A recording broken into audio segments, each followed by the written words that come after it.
अस्सलाम वालेकुम स्टूडेंट्स। बेटा चैप्टर नंबर 2 हम पढ़ रहे हैं और उसमें जो आज हमने टॉपिक पढ़ना है वो है read data statement. Read data statement को हमें देखना है ये कैसे काम करती है और ये इसको हम क्यों यूज़ करते हैं। तो लेक्चर स्टार्ट करते हैं।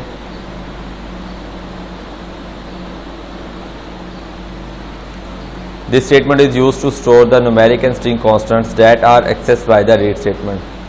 डाटा और रीड जो है दो अलग अलग स्टेटमेंट हैं। डाटा स्टेटमेंट जो है वो डाटा को सेव करती है, स्टोर करती है, और रीड स्टेटमेंट जो है वो फिर उस डाटा के वेरिएबल के अंदर से या उस डाटा के स्टेटमेंट के अंदर से डाटा को पिक करती है।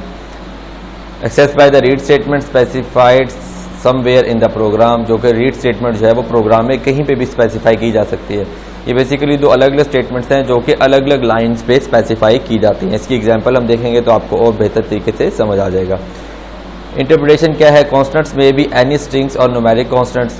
अब जो इस डाटा ने वैल्यू सेव करनी है वो तो कॉन्स्टेंट होंगी, और वो कॉन्स्टेंट क्या स्ट्रिंग कॉन्स्टेंट भी हो सकते हैं और हमारे पास न्यूमेरिक कॉन्स्टेंट्स भी हो सकते हैं। String constants must be enclose in double quotation marks only if they contains commas, colons and space. String constants जो हैं, स्ट्रिंग कॉन्स्टेंट जो हैं उन्हें हम डबल कोटेशन में, इन्वर्टेड कॉमास में, इन्वर्टेड कॉमास को कंप्यूटर में हम डबल कोटेशन बोलते हैं। तो डबल कोटेशन में हम जब उसको सेव करेंगे अगर उसमें हमारे पास कोमा, कॉलन या स्पेसिस वगैरह हैं। Otherwise quotation marks are not needed. अगर हमारे पास ये चीज़ें नहीं है, कोमा, कॉलन और स्पेस हमने नहीं डाली स्ट्रिंग कॉन्स्टेंट में, तो हम ज़रूरत नहीं है उसको डबल कोटेशन में क्लोज करने की। लेकिन बेस्ट प्रैक्टिस ये है कि आप जो भी स्ट्रिंग लिखें उसे डबल कोटेशन में इनक्लोज करें। The list of constants with the data statements can not be exceeded 1 line. अब जो डाटा के अंदर हम कॉन्स्टेंट्स प्रोवाइड करेंगे वो कहते हैं उसको आपने एक लाइन से ज़्यादा एक्सटेड नहीं करना। मीन्स कि आपने लाइन लिखा डाटा में आपने 5 वैल्यूज डाली और जो आपने 4 वैल्यू के बाद जब 5वीं वैल्यू एंटर करी तो नेक्स्ट लाइन पे चला गया स्पेस की वजह से। तो आपने उसको नेक्स्ट लाइन पे नहीं लेके जाना। नेक्स्ट लाइन पे अगर हम जाएंगे तो हम डाटा का दूसरा वेरिएबल बनाएंगे। ये भी हम आगे भी देख लेंगे कैसे होगा। If the list is too large to fit on the 1 line then we should use another data statement. ये वो बात जो मैंने आपको बताई अभी कि अगर हमारी लिस्ट जो है वो बहुत ज़्यादा बड़ी हो रही होगी तो हम दूसरा डाटा का स्टेटमेंट यूज़ करेंगे बजाय इसके कि हम नेक्स्ट लाइन पे उन वैल्यूज को लिखें। The data contain in multiple data statements is assume to be a single continuous list of item. अब इसमें क्या होता है कि हमने एक डाटा लिखा और उसके आगे हमने 5 वैल्यूज दे दी। अब जब नेक्स्ट लाइन पे हम डाटा लिख कर वैल्यूज देंगे तो वो उस लाइन के बाद से कंसिडर की जाएंगी। मीन्स अभी हम एग्जाम्पल देखते हैं उसमें आपको समझ आएगा। एग्जाम्पल देखें, ये क्या प्रोग्राम, ये प्रोग्राम हमें बता रहा है this program demonstrate the use of data and read statement. ये प्रोग्राम जो हमें बताएगा कि हम डाटा और रीड स्टेटमेंट को कैसे यूज़ कर सकते हैं। अब पहली लाइन पे यहाँ मिस्टेक है, हमने पढ़ा था कि हम जब भी रिमार्क्स लिखेंगे तो हम REM की स्टेटमेंट यूज़ करेंगे, REM लिख के रिमार्क्स लिखेंगे, तो यहाँ पे वो मिसिंग है। नेक्स्ट लाइन 20 पे क्या किया, हमने रीड की स्टेटमेंट लिखी और उसमें हमने 3 वेरिएबल्स पास आउट किए A, B and C dollar. 30 print $C is equal to A + B divided by 2। अभी तक देखें हमने कहीं पे भी वैल्यूज नहीं दी, हमने प्रिंट पहले करवा लिया और ये वैल्यूज बाद में आ रही हैं। अब देखो डाटा में हमने वैल्यू दी 10, 20 और एवरेज और प्रोग्राम एंड कर दिया। अब प्रिंट पहले हो रहा है और डाटा की वैल्यूज बाद में हो रही है। वर्क कैसे कर रहा है, जैसे ही प्रोग्राम में रीड की स्टेटमेंट उसे मिलेगी वो फिर फाइंड करेगा डाटा स्टेटमेंट कहाँ पे है, डाटा स्टेटमेंट में जाएगा, वहाँ से वैल्यूज पिक करेगा। अब ये 10 जो है ये वैल्यू, ये 10 जो है A को असाइन होगा क्रॉसपेंडिंग वैल्यू को, B जो 20 जो है वो B को, और ये एवरेज की जो स्ट्रिंग कॉन्स्टेंट है ये असाइन होगा C को। अब जो वैल्यूज मिल गई अब फिर लाइन 30 चलेगी और यहाँ पे कैलकुलेशन परफॉर्म होंगी और वो रिजल्ट में यहाँ सेव होंगी, और एंड करने के बाद जब हम उसको रन करेंगे तो एवरेज इज इक्वल टू 15। अब ये एवरेज कौन सा, ये एवरेज जो है वो ये वाला एवरेज प्रिंट आउट हुआ है जो कि $C के अंदर सेव था। तो यहाँ से $C चला, एवरेज आया, इक्वल का साइन कोटेशन में है तो ये एज इट इज प्रिंट हुआ, और ये कैलकुलेशन होने के बाद हमारा रिजल्ट 15 जो है वो प्रिंट हो गया। अब रीड स्टेटमेंट के बारे में बता रहे हैं तो पढ़ लेते हैं। जिस statement reads the value from the data statement and assign them to the corresponding variables. Read statement जो है वो वैल्यूज को रीड करती है डाटा के वेरिएबल से, डाटा स्टेटमेंट से, और जो वैल्यूज जो है असाइन करती है उनके क्रॉसपेंडिंग वेरिएबल्स। क्रॉसपेंडिंग वेरिएबल जो सेम लोकेशन पे हैं, पहली वैल्यू पहला वेरिएबल, दूसरी वैल्यू दूसरा variable, third value third variable, 4, 5, 6 and so on, ऐसे ही चलता जाएगा। रीड स्टेटमेंट में हम वेरिएबल्स को कॉमा सेपरेटेड लिस्ट प्रोवाइड करते हैं, जैसे कि कॉमे की बेसिस सेपरेट किया हमने A, B, देन C। हम कॉमा सेपरेटेड वैल्यूज जो है वो प्रोवाइड करते हैं। नेक्स्ट इसकी इंटरप्रिटेशन पढ़ लेते हैं। The read statement is the complementary part of the data statement. देखिए रीड स्टेटमेंट और डाटा स्टेटमेंट जो है वो एक दूसरे के लिए कंप्लीमेंट्री हैं, कंपल्सरी हैं। अगर हमने रीड स्टेटमेंट यूज़ करी है, उसमें वेरिएबल प्रोवाइड करे और डाटा स्टेटमेंट हमने यूज़ ही नहीं करी, डाटा नहीं दिया, तो हमारे प्रोग्राम की कोई लॉजिक नहीं है। इसी तरह अगर हमने डाटा स्टेटमेंट यूज़ कर लिया और हमने उनको रीड नहीं करा रीड स्टेटमेंट की मदद से, तो तब भी उसकी कोई लॉजिक नहीं है। The read and data statements are always use in the conjunction. ये दोनों स्टेटमेंट जो हैं वो एक दूसरे के साथ यूज़ होती है। The read statement specifies a list of variables. Read statement जो है उसमें लिस्ट ऑफ वेरिएबल्स होती है and reads the corresponding values of these variable. वही बात चल रही है जो भी हमने डिस्कस करी कि क्रॉसपेंडिंग वैल्यूज को डिस्कस रीड करेगा वेरिएबल्स में से from the list of constant specified in the data statement. वो कॉन्स्टेंट जो कि डाटा स्टेटमेंट में स्पेसिफाई की गई। It means the first value is read statement is assigned to the first value from the list of the constant and the data statement. The second value is assigned the second value and the third is assigned। वही बात कि जैसे अभी मैंने आपको example में बताया कि a जो है वेरिएबल रीड के अंदर जो फर्स्ट वेरिएबल है उसको फर्स्ट वैल्यू असाइन होगी, सेकंड वेरिएबल को सेकंड वैल्यू असाइन होगी और थर्ड वेरिएबल को थर्ड वैल्यू असाइन होगी। इस तरह अगर हमारे 4, 5, 6 होता तो 4, 5, 6 वैल्यूज यहाँ से असाइन होती जाती।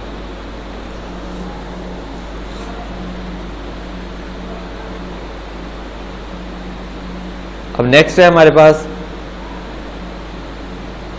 एक एग्जाम्पल।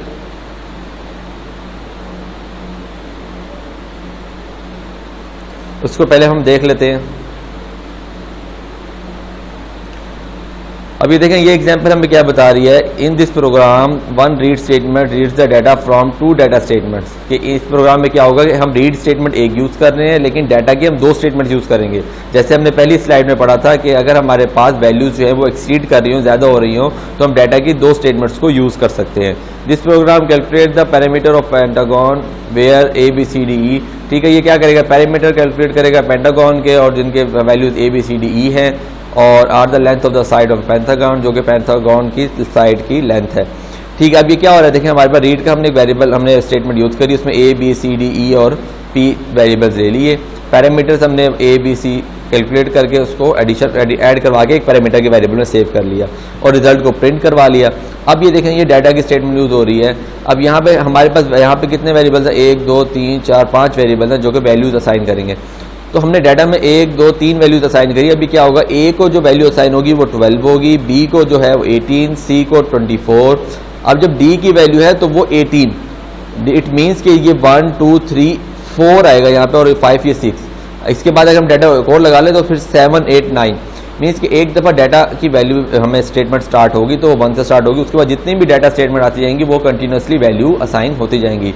रीड पे हम जितने मर्जी वेरिएबल असाइन कर ले, लेकिन डाटा अगर हम एक लाइन से हमारा पूरा नहीं आ रहा, हम नेक्स्ट लाइन में जा रहे हैं, तो हम दोबारा डाटा का वेरिएबल यूज़ करेंगे और उसको वैल्यूज असाइन करते जाएंगे। अब उम्मीद है आपको ये चीज़ समझ आ गई होगी जो हमने पढ़ी थी। तो लास्ट स्लाइड अब हम डिटेल में पढ़ लेते हैं। However, we should be very careful about the type of the variable and constant in data statement। अब एक और बात जिसका हमने खास ख्याल रखना है वो ये कि जो डाटा के वेरिएबल के अंदर हम वैल्यू स्पेसिफाई कर रहे हैं वो उनकी टाइप और जो हमने रीड के अंदर वैल्यूज असाइन की है उनकी टाइप जो है ना वो हमारी सेम होनी चाहिए। इसका क्या मतलब है कि जो वैल्यू हमने ये वेरिएबल लिए हैं ये हमने इंटीजर टाइप के लिए हैं और हमने वैल्यूज भी इंटीजर प्रोवाइड करनी है। ऐसा ना हो कि आपने वैल्यूज जो है वो स्ट्रिंग टाइप की ले लें और यहाँ पे आप जो है वो प्रोवाइड जो है ना वो इंटीजर कर रहे हो तो वो फिर हमें एरर देगा।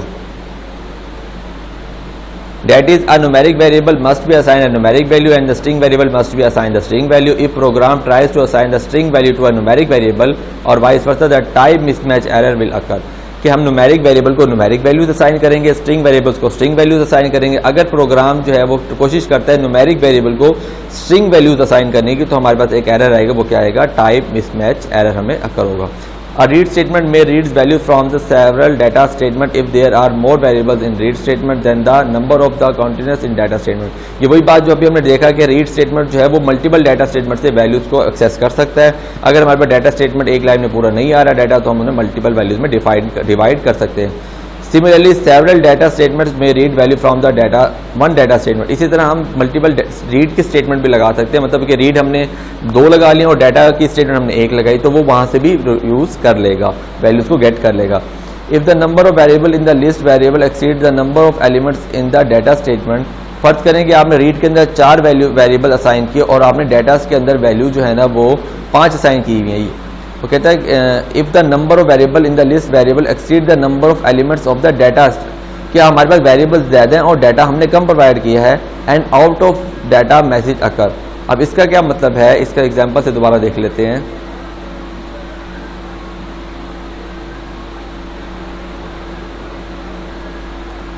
वो आपको ये चीज़ बताना चाह रहा है कि अगर हमने यहाँ पर रीड में वेरिएबल जो है वो फर्ज से करें कि 1 2 3 4 5 6 हमने असाइन किए हुए हैं, और यहाँ पे हमने ये नीचे लाइन काट दी। लेट्स सपोज कि नंबर 50 है ही नहीं हमारे पास, हमने 1 2 3 वैल्यूज प्रोवाइड की, लेकिन हमें चाहिए कितनी थी, 1 2 3 4 5 6 चाहिए थी।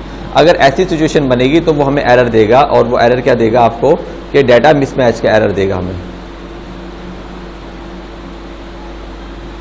जो कि हमें एरर आएगा वो क्या, out of data. Out of data means कि उसको डाटा पूरी वैल्यूज का रिसीव नहीं हो रहा। If the number of variable specified in fewer than the number of elements in the data statement, subsequent read statement begins reads data at the first unread element. If there are no subsequent read statements, the extra data is ignored. अब ये क्या कह रहा है हमें, क्या कि number of variable जो हमने स्पेसिफाई करें वो कम हो और डाटा के वेरिएबल में हमारे पास वैल्यूज ज़्यादा हो, तो क्या होगा, वो पहली वैल्यू से रीड करेगा और जितनी हमारे पास डाटा की वैल्यूज हमारे वेरिएबल से मैच करी होगी उनको रीड कर लेगा, बाकियों को वो इग्नोर कर देगा। एग्जाम्पल भी हमने देख ली ये वाली अच्छे से। नेक्स्ट है हमारे पास रीस्टोर स्टेटमेंट। सेकंड स्टेटमेंट जो हमने पढ़नी है वो रीस्टोर स्टेटमेंट पढ़नी है, और ये क्या करती है, ये रीस्टोर स्टेटमेंट हम यूज करते हुए data, this statement cause the data statement to be reused. Restore की मदद से हम डाटा के वेरिएबल को दोबारा यूज़ कर सकते हैं। अभी तक हमने जो प्रोग्राम देखा उसमें हमने एक दफ़ा डाटा के वेरिएबल को यूज़ किया, उसको हम दोबारा यूज़ नहीं कर पा रहे थे, तो इसकी मदद से हम एक ही डाटा के वेरिएबल को बाद में भी यूज़ कर सकते हैं। अब इसकी एग्जांपल, इसको हम कैसे लिखते हैं, सिंटैक्स देख लेते हैं। रीस्टोर लाइन नंबर, रीस्टोर लिखकर आगे हम लाइन नंबर स्पेसिफाई करते हैं कौन सी लाइन को हम रीस्टोर कर रहे हैं। इंटरप्रिटेशन में क्या है, the line number specified the line number of the data statement. Line number क्या है हमारे पास, वो उस डाटा स्टेटमेंट का लाइन नंबर होगा जिसको हम चेंज करना चाह रहे हैं या रिस्टोर करना चाह रहे हैं।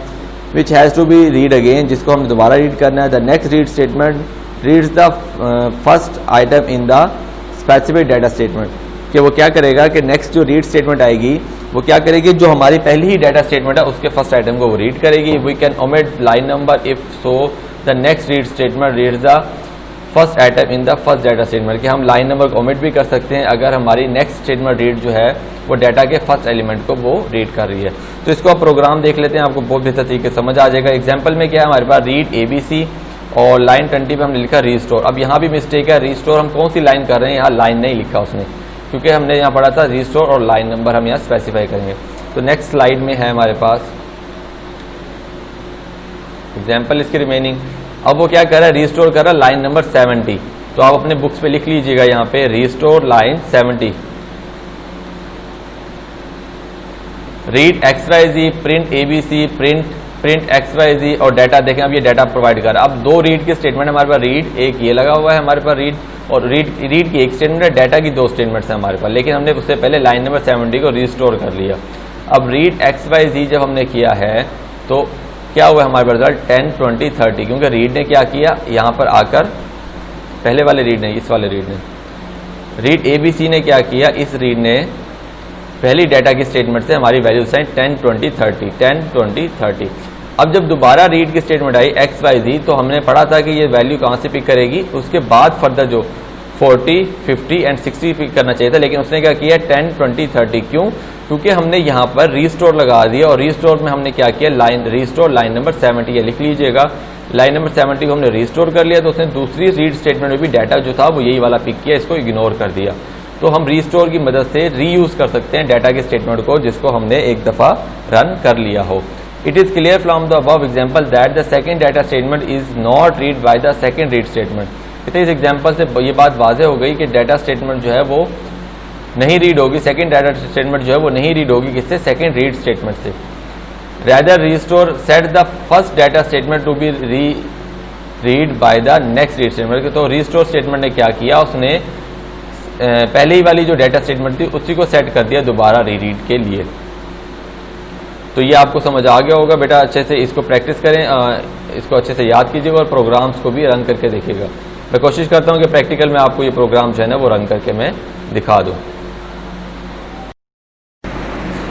तो बेटा ये मैंने कंपाइलर रन कर लिया है, हमारे पास कंपाइलर जो है वो रन हो चुका है। अब इसमें मैं आपका जो आपकी बुक पे पेज नंबर 34 पे प्रोग्राम दिया हुआ है उसको हम रन करके देख लेते हैं। लाइन नंबर 10 है, तो लाइन हमें स्टार्ट करने के लिए हमने क्या करना है, हमने ऑटो की कमांड रन करनी है।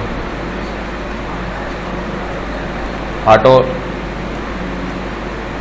रीड वेरिएबल है हमारे पास ABC, देन हमारे पास RES रिस्टोर की स्टेटमेंट और हमने वहाँ लाइन नंबर 70 लिखना है। और नेक्स्ट है हमारे पास रीड XYZ, लाइन नंबर 40 पे हमारे पास प्रिंट ABC, लाइन 50 पे प्रिंट स्टेटमेंट। ये प्रिंट स्टेटमेंट जो है वो लाइन ब्रेक करने के लिए है कि नेक्स्ट लाइन पे जाए, प्रिंट XYZ। और 70 पे हमने डाटा प्रोवाइड करना है, डाटा हमने दिया 10 20 30 और फिर डाटा दे रहे हैं हम 40 50 एंड 60। लाइन नंबर 90 पे हमने कर देना है प्रोग्राम को एंड और उसके बाद हम इसको अब रन करके देखेंगे। तो ये बेसिकली क्या करेगा, अब इसे हम रन जैसे ही रन की कमांड करेंगे तो डाटा का वेरिएबल जो है वो रीड के वेरिएबल यदि रीड और ये वाला रीड दोनों जो है वो पहले ही डाटा को रीड करेगा क्योंकि हमने यहाँ रिस्टोर लाइन नंबर 70 लिख दिया। तो इसको रन करके देखते हैं। RUN क्लिक कर हम जैसे ही इंटर करेंगे तो देखिए क्या रिजल्ट है हमारे पास 10 20 30 10 20 30। वही बुक वाली आउटपुट हमारी जनरेट हो गई है। तो क्या किया रीड के वेरिएबल ने, रीड ने पहले डाटा को रीड किया, यहाँ तक काम ठीक था, लेकिन फिर जब 10 20 पे आया उसे रिस्टोर 70 मिला तो उसे दोबारा से रिस्टोर कर दिया। अब दोबारा जब रीड XYZ की वैल्यू आई तो उसने भी 10 20 30 को ही रीड किया। ये पहली वाली वैल्यू 10 20 30 जो है वो प्रिंट हो रही है हमारी प्रिंट ABC से और दूसरी वाली 10 20 30 जो है वो प्रिंट हो रही है हमारी प्रिंट XY एंड Z से। तो ये एक प्रोग्राम था जो हमने समझना था। उम्मीद है आपको अच्छे से समझ आ गया होगा। अपना बहुत सारा ख्याल रखिएगा और हमें दुआओं में याद रखिएगा। अल्लाह हाफिज़।